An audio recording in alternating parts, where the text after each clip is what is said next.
BSP जैसी विपक्षी party आज भी इस मांग का समर्थन कर रही है। आज तक ब्यूरो करने वाले हैं, खास मेहमान जुड़ चुके हैं, उनका तारुफ आपसे करवा देती हूं। मलूक नागर साहब एमपी हैं लोकसभा के, बीएसपी के हमारे साथ जुड़े हुए हैं और उनकी ओर से बार बार इस मुद्दे को संसद के भीतर पटल पर उठाया भी गया है और मायावती की सरकार ने तो बकायदा विधानसभा में प्रस्ताव भी पास कर दिया था, लेकिन केंद्र की सरकार ने उसको वापस कर दिया था। अभी उनका टेक क्या है हम जानेंगे। मलूक नागर जी, सीधे आपके पास आते हुए, आप लोकसभा के बीएसपी के सांसद हैं, अब तो बीजेपी के नेताओं की ओर से भी, सहयोगी दल की ओर से भी इस बारे में हाँ में हाँ मिलाया जा रहा है, तो खुश हैं आप लोग मलूक नागर साहब कि बहन जी ने जो प्रस्ताव पास किया था उस समय तो नहीं हो पाया, लेकिन अभी इनकी मजबूत सरकार केंद्र में भी है, यूपी में भी है, तो इस बार ही कुछ हो जाए।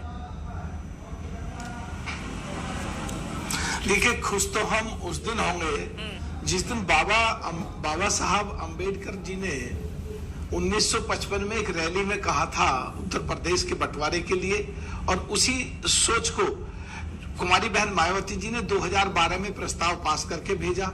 जिस दिन ये अमल में आ जाएगा, खुश तो हम उसी दिन होंगे। लेकिन एक बात मैं चित्रा जी कहना चाहता हूं कि जब चुनाव होते हैं पश्चिमी उत्तर प्रदेश में 27 एमपी और 143 और करीब 8 करोड़ जो आबादी वाला जो क्षेत्र है, और जो देश के बहुत सारे हिस्सों से, हरियाणा में 3 करोड़ है, पंजाब में 3 करोड़ 7 लाख है, और ये एरिया हरियाणा का 44,212 स्क्वायर किलोमीटर है, 50,362 पंजाब का है, और इस वेस्ट यूपी का बैठता है 57,342 स्क्वायर किलोमीटर।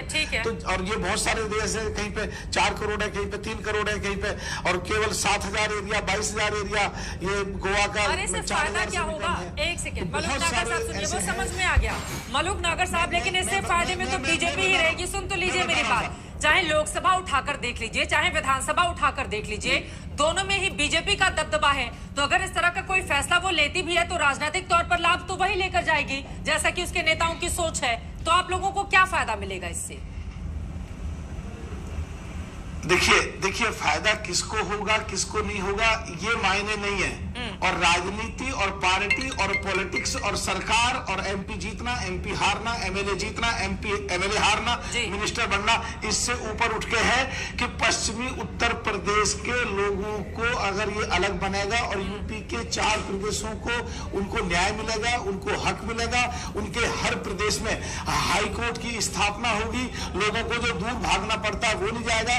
पश्चिमी उत्तर प्रदेश से चुनाव के पहले ही क्यों याद आता है मलूक नागर साहब, बहन मायावती जी की ओर से भी जब प्रस्ताव पारित कराया गया था, वो भी नवंबर का महीना था 2011, उसके तुरंत बाद विधानसभा के चुनावों की घोषणा हो जाती है, और उसका राजनीतिक लाभ भी तो नहीं मिला आप लोगों को। आप लोगों की सरकार 2012 में चली गई थी, प्रचंड बहुमत से अखिलेश यादव की सरकार आई थी। तो जिस राजनीतिक लाभ की आप लोग उम्मीद कर रहे हैं कि ऐसा करके हमें तो बड़ा फायदा हो जाएगा, तो इतिहास बता रहे किसी को फायदा नहीं होता है इससे। हमें चुनाव से नहीं है। 1955 में कोई चुनाव हमारा नहीं था, बाबा अंबेडकर साहब की सोच थी, कुमारी बहन मायावती जी ने उस सोच को आगे बढ़ाई, मान्यवर काशीराम साहब ने उस सोच को आगे बढ़ाया और उठा करके 2012 में प्रस्ताव पास करके भेजा। और एक चीज महत्वपूर्ण है, इस देश की संसद में 1913 जो लेजिस्लेचर सिस्टम स्टार्ट हुआ 2023 तक, पार्लियामेंट में केवल ये मुद्दा हमारी पार्टी ने उठाया, ये मुद्दा केवल मैंने ही उठाया है। तो हम चाहते हैं कि मेरठ राजधानी बने और हाई कोर्ट वहां आए, लोगों को तमाम सुविधा मिले, वहां की कमाई वही रहे। अभी सांसद होते, हमारी सांसद 5 करोड़ है, वो भी 3 साल के करीब बंद रहेगी पीछे कोरोना कार्यकाल में, कुछ